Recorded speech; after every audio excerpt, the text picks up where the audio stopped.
Hello, everyone. Thank you for joining us. My name is Daryl Urbanski, your host as always. And today we are joined by Ivan Neo, a strategic thinker and seasoned CFO. Ivan boasts an illustrious career spanning the market research, life sciences, and technology sectors. Ivan currently is steering the financial helm at GfK as VP of Finance for APAC. Ivan is known for transforming strategic visions into tangible results. With stints at IQVIA, Asia Pacific, DXC Technology, and Cisco, Ivan's expertise is unparalleled. A proud alumni of Nanyang Technological University, he's not just about numbers, he's a people leader who prioritizes doing the right thing. I've asked him to join us here today to share his story, plus talk about venture capital, mentoring, and nonprofit leadership. Ivan, thank you so much for joining us today. How are you doing? I'm very well. Thank you, Daryl, for the illustrious introduction. Yeah, it's an honor and pleasure to have you here. Now, before we jump into what you've accomplished in that, I want to know, how did you even get involved in finance and business? Is this a career? Are you following in your parents' footsteps? Were your parents entrepreneurs or in finance, or are you doing something completely original? No, I think finance has always been something I like from the word get-go because numbers has always been my thing. I'm a little bit artistic, but numbers is unparalleled because numbers gives you a sense of how to view things in a very ambiguous way. From an entrepreneur perspective, I don't think me being in Singapore as a Chinese, a third generation Chinese from immigrants, parents, that heritage does give you a little bit of a risk-taking because that's why they left China and come over to Southeast Asia. So I think there is an entrepreneurship in whatever that was doing, and then I think that DNA sort of rub off. Got it. Yeah, I appreciate that. I can respect that. I respect that a lot. I was thinking about things like the golden ratio when you're talking about numbers and how, and I don't know if this is a tangent, and I'm not a mathematician, but their math does seem to be the language of the universe. And so when you said that, I felt that's what I thought of when you talked about how numbers, they bring clarity to things. And that's just what popped into mind. So your parents came to Singapore as immigrants from China. Did they have small businesses when they got to Singapore? How did they survive? Not my parents. I think I'm the third generation Oh, Chinese. sorry. My granddad came from China. He did a little bit of business here and there, nothing big, but just some honest living, just to Great. get out of the Yeah. hardship in China. Yep. Yeah. Yep. Yeah. I can respect that. As an expat from Canada, I can respect that. And then what did your parents do? Did they have businesses? Yes, my parents runs a little bit of a hawker business selling food when I was young, but they're retired now, so they're enjoying their lives. The entrepreneurship comes from there, where they have to make a living, make good of whatever they have.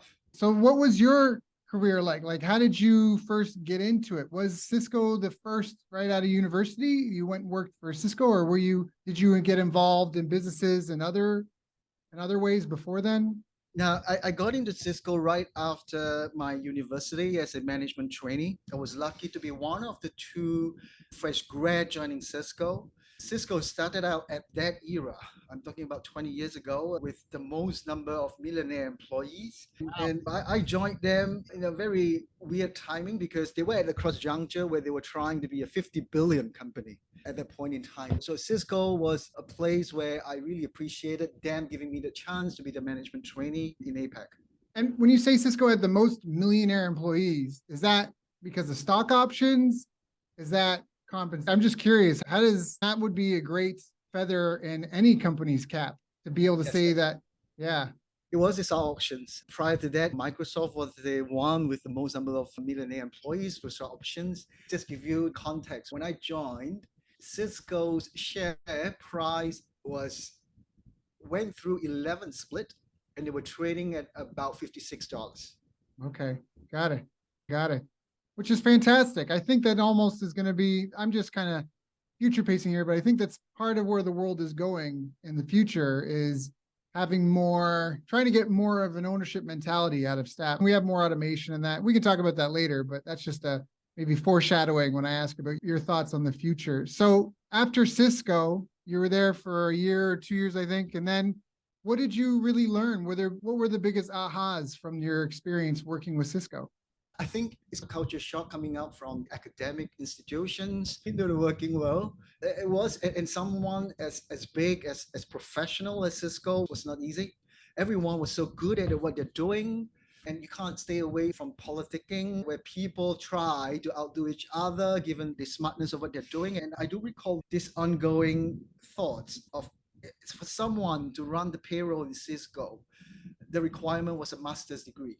That was how good they are in trying to put things into perspective. And they could afford at that point in time to get the best in the industry to do every single piece of that work. But Right. what that also makes is that everyone gets too ambitious on what they're doing. And so from that young age, I was at the receiving end, but I see a lot of and they're trying to put all the good and experienced people into one pot may not necessarily be the best thing for the organization. You got to have some players, leaders, and some followers. Too many chiefs, not enough Indians. That's what we used to say in Canada. That's what it sounds like. Okay, but it sounds like the culture made a big impact on you, and that ambitious, achievement-oriented focus, it sounds, was a big impact. And then, so what was the next stage of your career, and what were the biggest lessons that you feel you learned from where you went next? I spent a little bit of time with Autodesk. Their flagship product, obviously, is the architectural design CAD kind of software product called CAD. It was a very, very good outfit. It was small in Singapore at that point in time. It were about 50, 60 people. It is now more than 2,000 people in Singapore with Wow. their research headquarters here. So I learned a different lesson, more from a personal perspective. I learned never to sell your stock options when you leave the company, because I remember selling off all my share options at about 12.50. It is now trading at more than $200 after Oh, three split. ouch. Ouch. So Shoulda, woulda, personally, coulda. in that space, it was a painful. Yeah. I had a Bitcoin once upon a time, like 15 years ago or whatever that was. And I was like, MySpace was once big. YouTube started off as a dating site. I don't know. I'm gonna get my couple $100 now. Yeah. Oops. Oops. Oops. Yeah. Anyhow, well, lessons learned, right? Shoulda, woulda, coulda. Got it. That's a good lesson. Never sell the stock in the company. And I think that's an important asset because the stock, those are supposed to be long-term investments. I think when you're building a portfolio, you want to play long-term games with long-term people. And so that's almost what you're saying. You got in at a company, you had a feel for the company, unless you thought the company was going to fail in the short term. Yeah, that's what I don't want to put words in your mouth, but that's what I'm hearing from you if I were to say it back to you. Yep. And so after that, you went on to IQVIA, Asia Pacific, right? Yes, while I joined IMS Health, it was later acquired and merged with Quintel to form IQVIA. So IMS really is the company that I joined. It was a first foray into the market research space. Right. Market research from a data business perspective, if I were to use like a minute or two just to Yeah. describe to you what it means is if you walk into a 7-Eleven today, and we all know 7-Eleven, and you go to cashier and say, whoever threw away their receipts today in that little bin, pass it to me. And if you collate the whole day's thrown away sales ticket and pull it into an Excel, you pretty much could gather what item was sold at what time for the day. Do that repeatedly for a week, you pretty much could see some pattern on who buy what at what point. And you do that for a month, 3 months, a quarter, you get a pattern of when. You can even assess when do they replenish their bread, when do they do their milk. So that wasted data that people throw away becomes something that's very powerful that you now possess. You can actually go back to the seller of those chips or drinks and say, you know what? I know which day, what time your products are selling the best. So that in a nutshell created that data business. Now imagine this, right? It's not just one 7-Eleven, but you go across the entire Philippines in Manila. Yeah. Getting all the 7-Elevens information, you pretty much have a data business going. I love that. Yeah, I've used the 7-Eleven as an example in the past, talking with clients about how we get paid in relationship to the size of the problems that we solve. So if the problem that you're solving is how does somebody make sure people don't shoplift, that's almost a minimum wage job. Someone's got to empty the box, put it on the shelf, and scan the barcode and collect the money and make change and make sure people don't walk out. That's one level of problem. Then you've got someone that manages the team that manages that single location. That's a higher level problem. They earn a higher pay for that. But if your job is, how do I supply these 100 communities in an efficient manner without wasting a ton of money on inventory that's going to sit on the shelf for days, weeks, months without moving.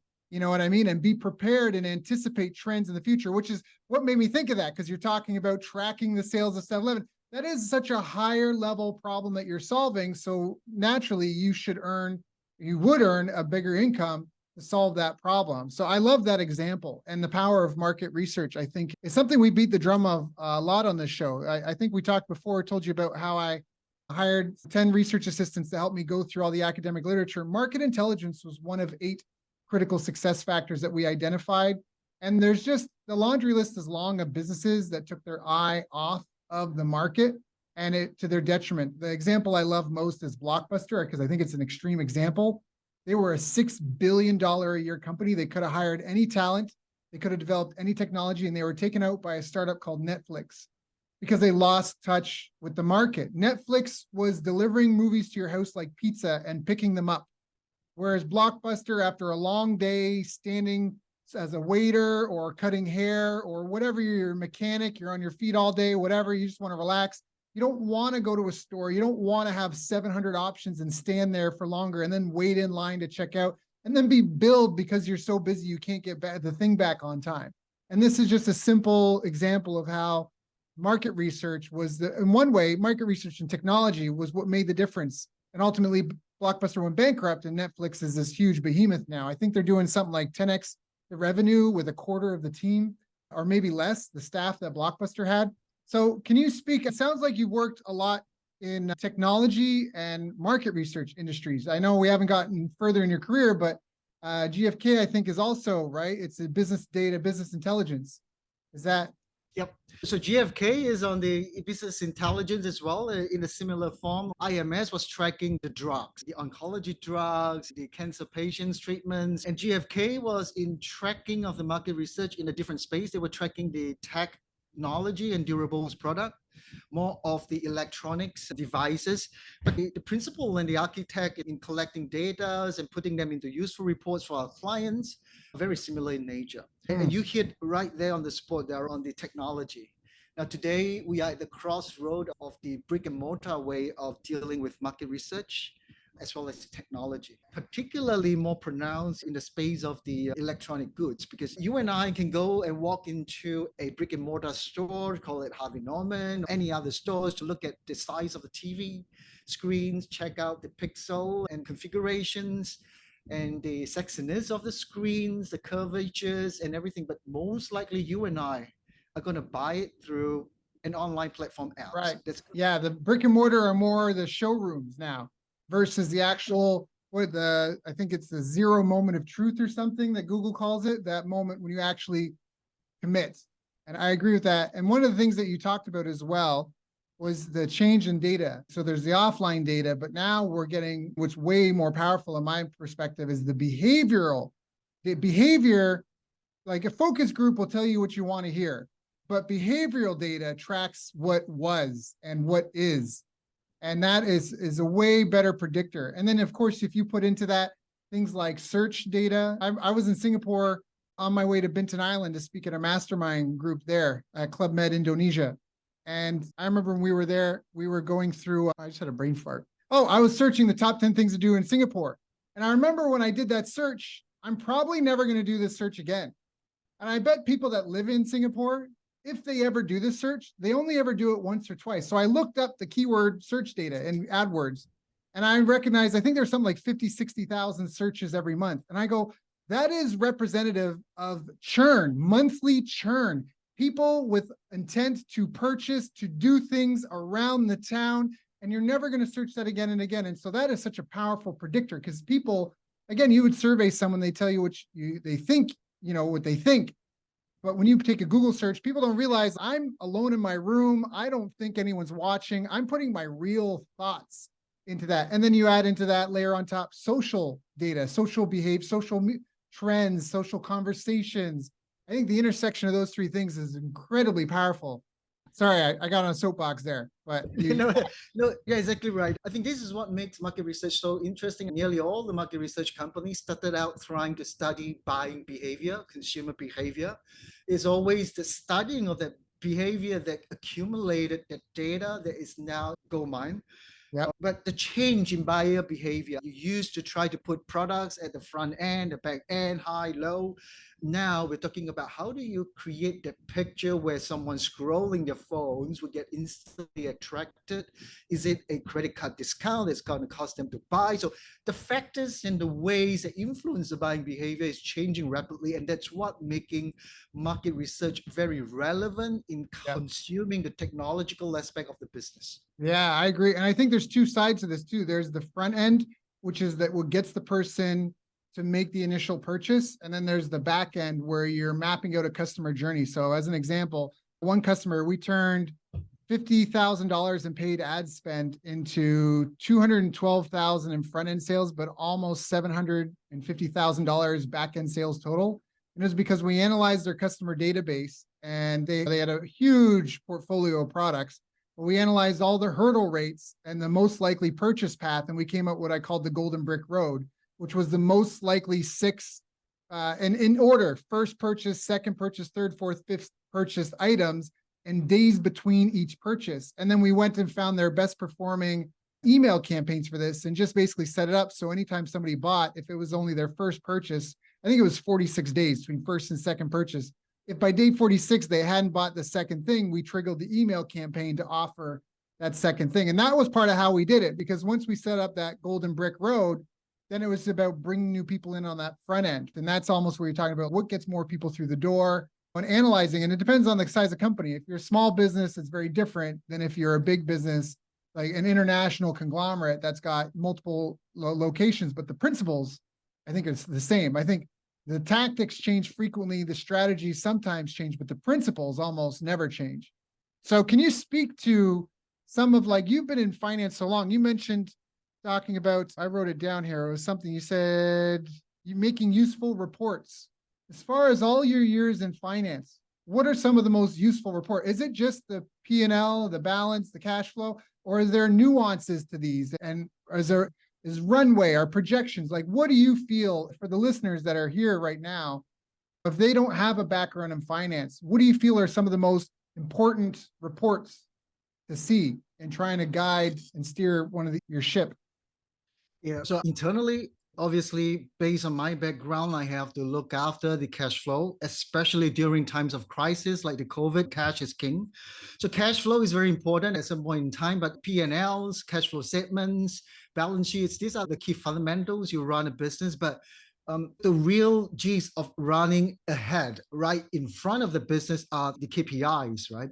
In terms of the PE ratios, when you want to assess a company. And I'll share with you a little bit on my past experience working for a private equities setup. But I am very much into looking at the utilizations of how we are able to pipeline conversion. If we have got 50,000 prospects, how fast we got to get those, because the sales effectiveness of every business needs to be churned out in a way that is healthy for the business. Look, I operate on the mantra that if there's no sales through the door, it's useless having that cash register. Right. Yes. If I have to make my finance team start selling in order to generate the cash, I will gladly convert some of my FTEs or headcounts into sales headcount, because sales has to be the key primary focus, right? If we don't support sales, there's really no need for finance or HR or anything else, right? So I think that matrix, running that sales and trying to facilitate more sales and enable them to sell better and more efficiently, must be the key focus in any business. Yeah, I love that. I love that. And that really feeds in to the research that we did, at least when it comes to money management. The things that we identified as really important with money management was running a lean operation, being debt-free as best as possible. But then you mentioned capacity utilization was critical, was so critical. And that's in employee capacity training, in the financial management, in both terms of labor intensity and productivity, capital intensity. And then what do you do with the money that you have? For us, our research had said that you need to be spending it on having high quality products and service. You need to be spending on research and development, but you also need to be heavily investing in asset and sales growth. And that's different. That could be patents, right? That could be real estate. Those could be machinery to have a more optimized, streamlined operation. But like you just said, leaning in on investing and not just R&D for high quality products and services, but for asset and sales growth. So the sales growth, obviously, to expand your market share and market penetration, but also assets which protect your operation. It almost is like a moat, like when you had a castle and they would build a moat and a fortress around to protect it. And I think that's something a lot of business owners probably don't even consider. If you cut hair, what can you buy that makes, or what can you offer? What sort of assets would protect you from somebody else just saying, hey, I have a chair. And when I was in Vietnam, I was so shocked. They have all these barbers on the street. They just have a chair and a mirror and a pair of scissors. And then you see some of these chains that have their indoors, this one's just out on the street. Like what, there's no protection. And so what could you buy? What are the assets that you could acquire? Maybe you have a hair salon and you have an indoor playground like what McDonald's used to do. And that's a bit of your asset protection because then the kids can play while mom's getting her hair done or something like that. I love that so much.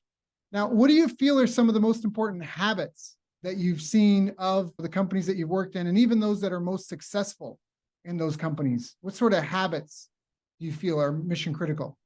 Yeah, so I think just leveraging off my background in the latest venture with GfK, where it was a private equity company, I think more, instead of saying it a habit, obviously we can talk about the habits of what are the principles, but from a finance perspective, obviously the mantra when we come into a private equity company is to get small, get healthy, and then you grow.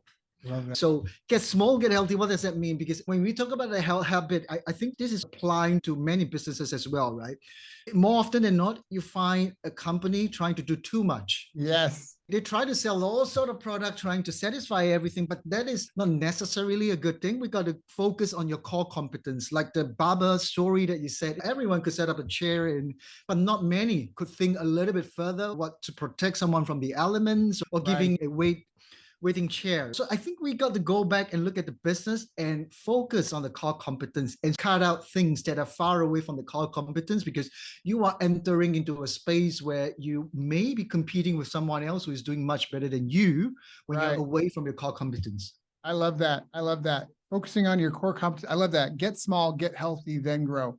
I think that is so powerful. I think that's so powerful because a lot of people think sales is all I need. And we did say that sales is super important.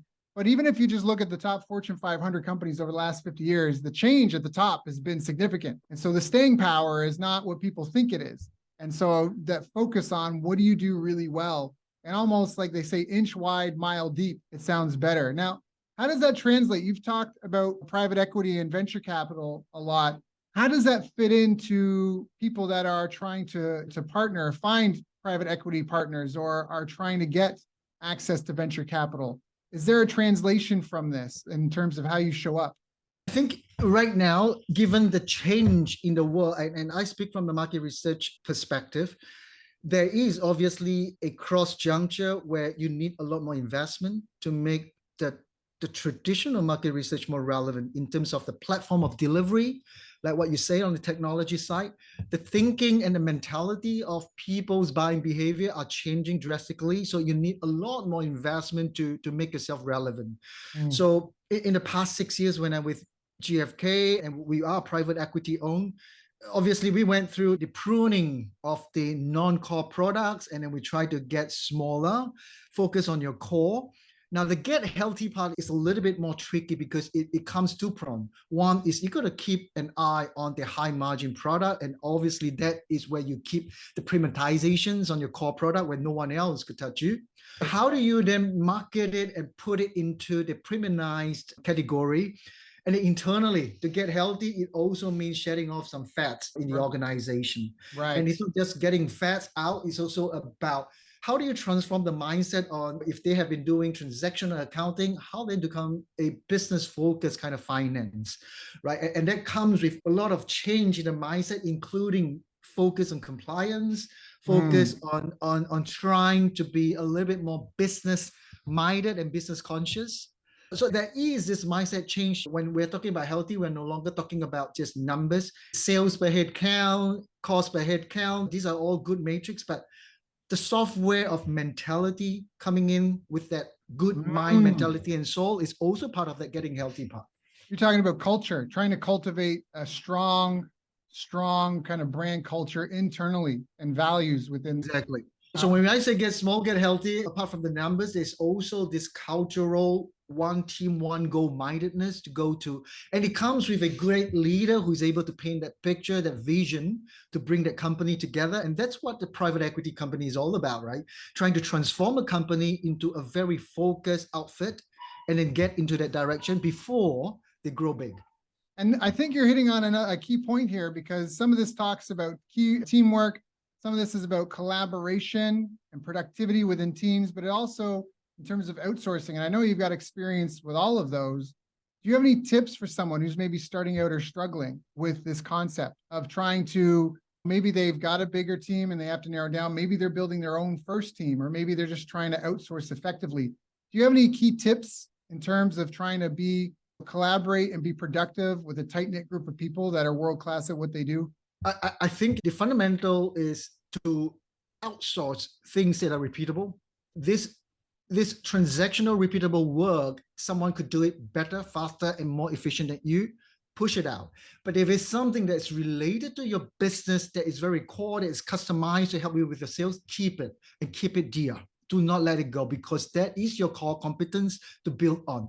And someday, some way, someone may outsource their sales strategy to you to help them run it. So I would say go identify your repeatable work that someone else can do it better. Do not be afraid to let someone else standardize your process from a repeatable kind of work point of view.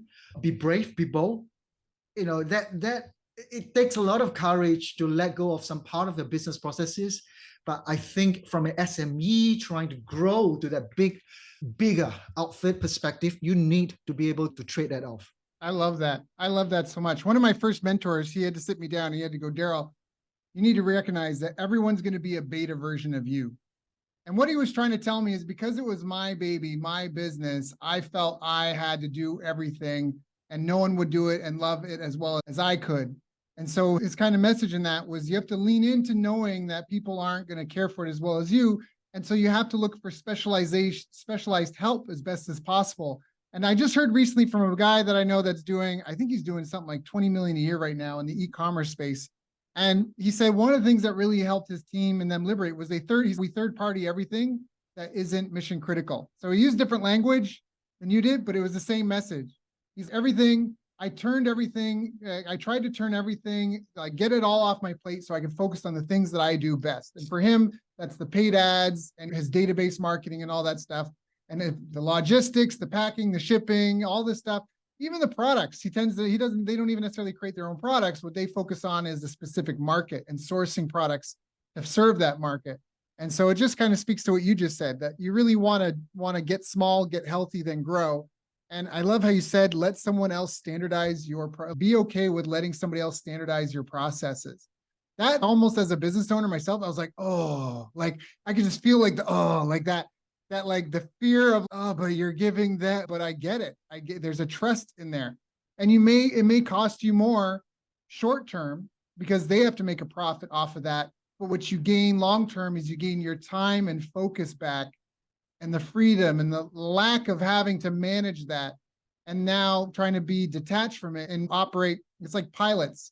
They have something called instrument rated pilots. So an instrument rated pilot is a pilot just operates from the data dashboards. And that's almost what you're talking about. Outsource it. Yeah. And make it a number. And you get scalability as well. Can you speak to that? How do you get scalability? So I think when we get small, get healthy, the healthy part is not just about getting it profitable, but also to reinvest and scale it in such a way that the next phase that comes in to grow has to be relevant, right? When you get someone to standardize your process, you get someone to do all your repeatable stuff. Now that scalability that they must provide must be in line with your business, because now you have pay per consume kind of model, right? And if your business is growing, that scalability is there for you to switch on and off. I love that. I love that. I love that. I love that. That's such a great tip. So now, what do you feel are some of the biggest mistakes? Like, you've been in your role for a long time. I'm sure you have lots of friends that are small business owners or they're working at other companies. We've talked about a lot of great ideas and great concepts, but just to really hit the nail on the head, What would you say is a list of the 3 to 5 biggest mistakes that you see businesses or entrepreneurs making in I general? think the biggest mistake, in my view, was the emotional attachment to the founders tend, especially when they're successful, tend to be so closely associated with not just the product, but with everything. And like you Yes. said, the difficulty to detach and the trust issue becomes a very emotional, sentimental attachment that you cannot let go, right? As a professional outfit, you need to be able to detach yourself and say what's good for the business, because you cannot be across a business. You can be across a business that is 5 or 10 million, but if it grows to 100 million, you cannot be running it the same way as you do when you first founded it. So I think that emotional detachment needs to be very carefully managed. Yep. Second is the people. I think people runs the business. There are a lot of mistake made in investing people who are close friends, or you think they know what you are thinking, right? I think we need to walk away from that again relationship and look at how the business should go in a certain way, because there must be a certain barriers when you get someone to run your business. There must be a certain authoritative understanding, meeting of minds more than meetings of that relationship. Right. So I think these two are the very key shortfall for many entrepreneurs on the SME front. I love that. And I agree wholeheartedly on that. When you said what's good for the business, I think the key important part here is that, like, a lot of people, they go into business because it's something that they enjoy. Somebody likes baking, and so they decide to open up a bakery store, and then they design their logo, and they pick a location that's close to where they live, and they make all their favorite things to make, and then they invite all their friends to come. Hey, we're open for business, and all the friends come and make their obligatory first-time purchase. And then that's it. Those friends made that purchase. Now that it's not convenient for them, that they're not really in market to buy this regularly. And then the business owner is faced with this problem of, I have a 5-year lease and I don't have a market to serve. And now they have a product with no market fit, or they find product market fit, but they don't have product market founder fit, in the sense that the founder is not interested. The founder has no passion in it. And so I think it's a yin yang, that the founder needs to be involved and love what they do. But at the same point, when you go through a McDonald's drive-through, they're never like, hey, sorry, Sally isn't feeling well today. The drive-through is closed. The business exists to serve the market, to serve the customer, to solve a problem in the community. And so when you talk about detaching yourself emotionally, it's recognizing that, almost like having a small child, this child came from me, is of me, but now it has a life of its own and its own life purpose. And for a business, that purpose should be to solve problems in the market, in the community, and in a way that allows it to sustain long-term, right? It shouldn't, I don't think it should be a parasite that feeds off society. I think it needs to be a symbiotic relationship where it receives and generates a profit. It generates more than the sum of its parts, so to speak, so it can continue to innovate and solve that problem for society. And that's where it becomes a real win-win relationship. And so for that, like you mentioned, you have to have emotional attachment, but then you also have to have the right people. It can't be nepotism. You have to have the right people in the right place to do the best job ultimately at the end of the day. And I think that's such a great tip. So where do you think things are going to be in 5, 10 years? If you had a crystal ball and I asked you to look 10 years, 15 years into the future, because right now the world is in a state of flux. The world's always been in a state of flux, but right now I think everybody on the planet has been touched by the pandemic. Everybody on the planet has, for the most part, has had their lives touched, at least with the thought of what AI might do for them. Big data is everywhere. Censorship, influence on social media, suppression, thoughts of ideas. There's a lot happening in the world. Where do you think this is going 10, 15 years from now?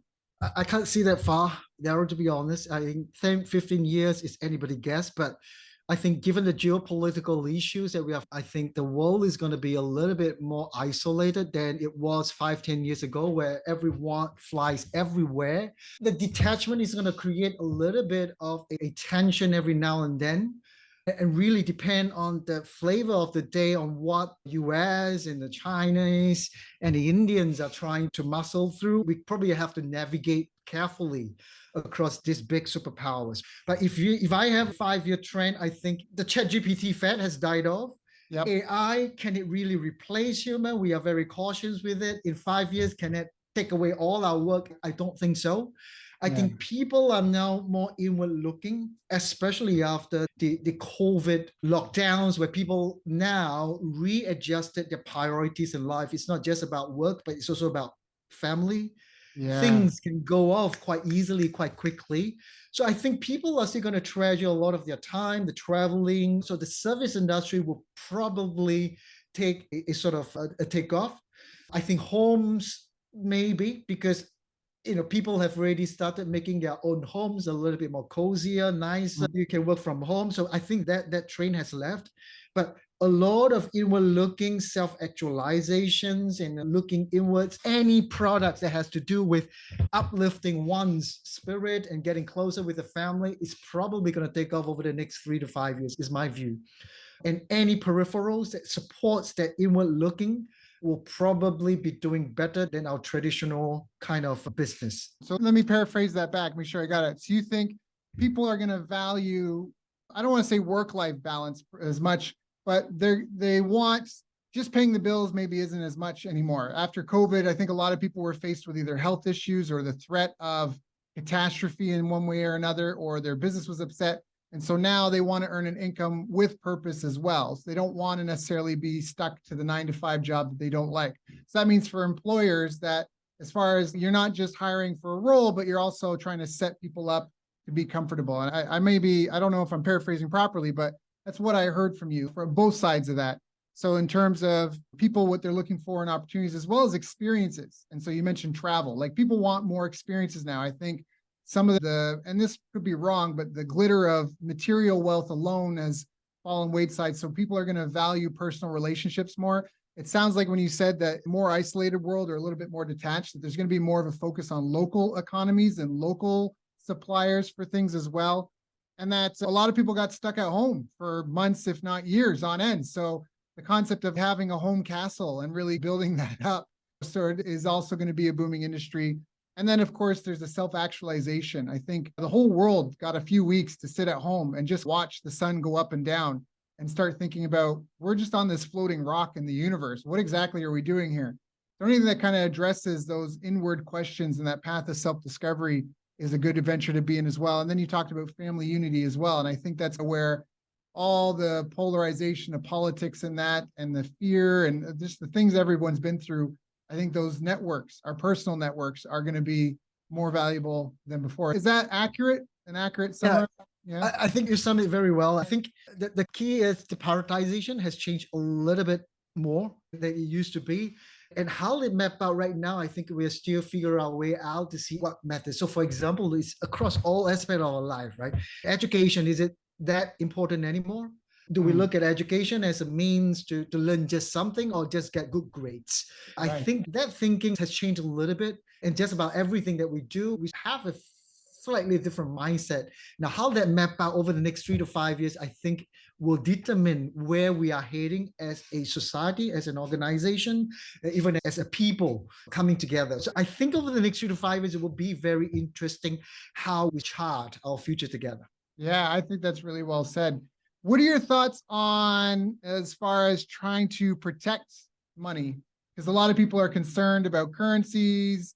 For those that aren't aware, a lot of the world's countries run on fiat money, which means let it be, which means it's worth whatever the government says it's worth. And I don't think people respect and recognize that a lot of the geopolitical issues that are arising are things like, I can only speak of Canada, I'm Canadian, and Canada in 2020 alone printed 50 years of their annual budget in 1 year alone. And so now you have this issue where when Canada wants to go buy whatever, avocados, dragon fruits, chairs from someone, and the people, the farmer, the carpenters go, okay, what are you going to give me for these real world materials? Like this avocado has inherent value. It has nutritional value. It took a certain amount of time to produce. What are you going to give me? And I go, oh, I'm going to give you a handful of this monopoly money. And they go, what is it worth? And I go, it's worth this much. And they go, I don't know about that because you just printed 50 years of your annual budget in 1 year, and it's not backed by anything. So how much is it really worth? And I think there's a lack of either acknowledgement or understanding. That's part of what has caused some of the geopolitical issues that we're facing in the world right now. And for someone that's in your capacity, that's dealing obviously with finance and big companies and numbers, what should everyone buy Bitcoin? Should I start stockpiling gold? How do you see what are your thoughts on navigating the Yeah. future? So I think we got to go back to the fundamentals. I love Bitcoin. I have a little bit of it, but honestly, from a value creation point of view, Bitcoin was more of a hobby than something that really has got a inherent asset value. You're right. The world is going in a very weird direction. You have inflations in many places. And then you have China just announcing that they're going to cut interest rates in their economy, where they are struggling to sell off all the houses. The real estate is in trouble once again. Yeah. I think the world is moving in a very haphazard manner that isn't a one size fit all. It's really, like you said, what is the valuations of certain things? I will go back to the fundamentals from a finance perspective, right? In this uncertain world, I will park my money in the assets commodity like gold, silver. Yes. That would be the safest bet. And me being in Singapore, because of our solid fundamentals, Sing dollars is still one of the. I know you're one of the only countries in the world that has no debt. Is that right?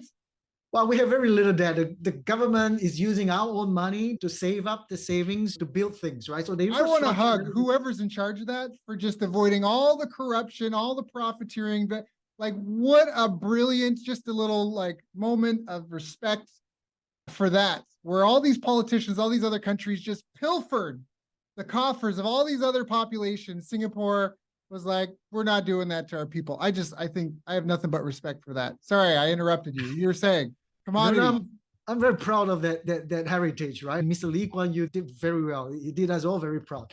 So anyway, coming back to Singapore economy, because we have that strong fundamental, we are attracting a lot of ultra rich putting their family offices here. It's seen a boom of what, 700-800% of big family offices setting up in Singapore. I think that the value of Singapore as a safe haven for the ultra rich is going to continue our value. So I think Sing dollars will be a good bet. Obviously, a lot of people are challenging the US dollars with the printing and fighting of inflation. There could be some fiscal stimulus that is shifting that dollar up and down.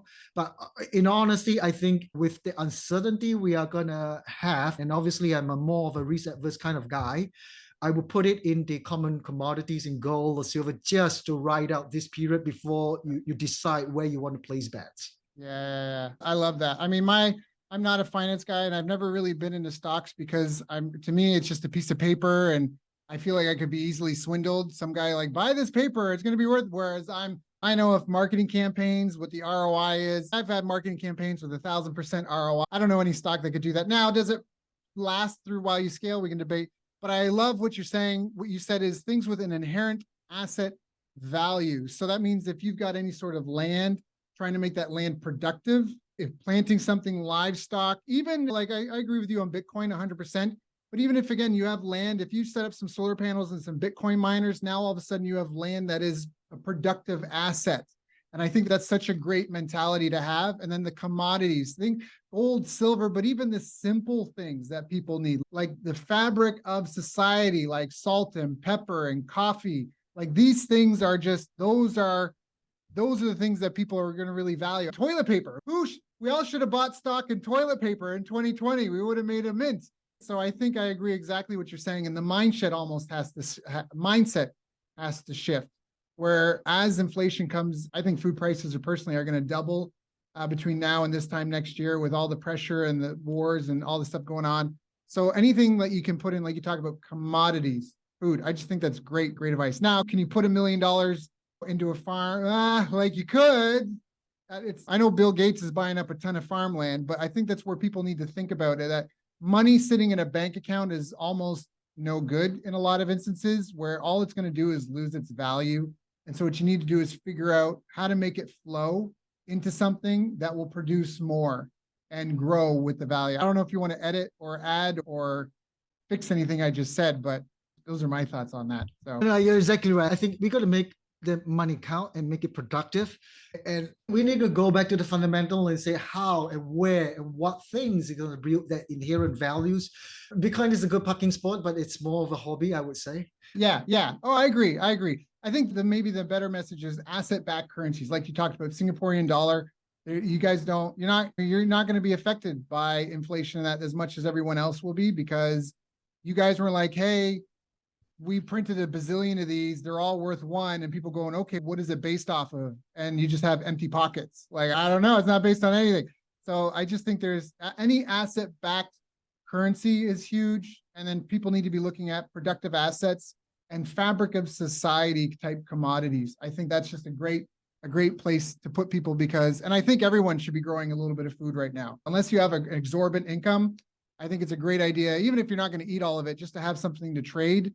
Civilizations have come and gone. I'm not saying it's the end of the world. I'm not, but hope for the best, plan for the worst. And gardening's a great hobby for your mental health anyhow. Exactly. Right? Exactly. Yeah. Ivan, this is, oh, sorry, go ahead. Go. No, I was just trying to comment to you that this is not just about the wealth, but it's also the mindset change. We got to take care of ourselves from a fundamental point of view.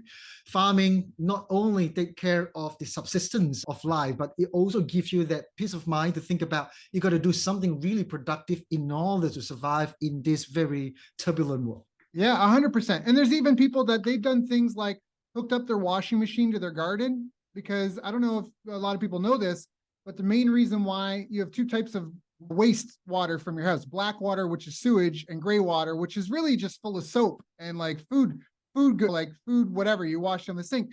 That is fertilizer. The reason why that's pollution is that if it goes into a lake or a pond, it fertilizes all the aquatic life, which then explodes and sucks up all the oxygen and kills the fish.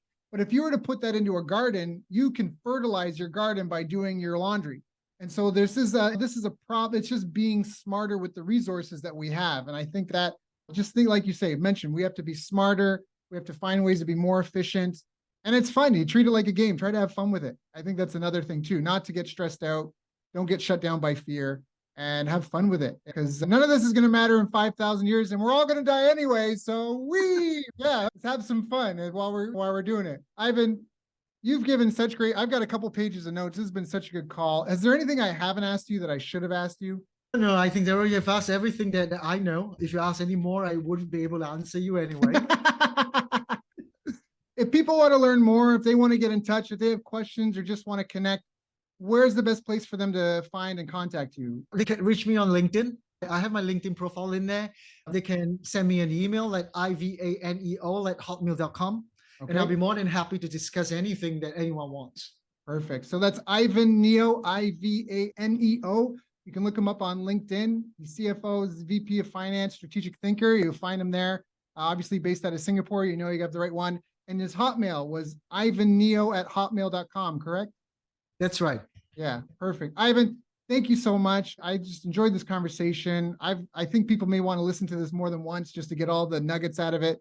Thank you for coming and sharing with me and my audience. So hopefully we can all perform a little bit better. Thank you, Daryl, for the invite. It's really a pleasure talking to you and being invited to your podcast.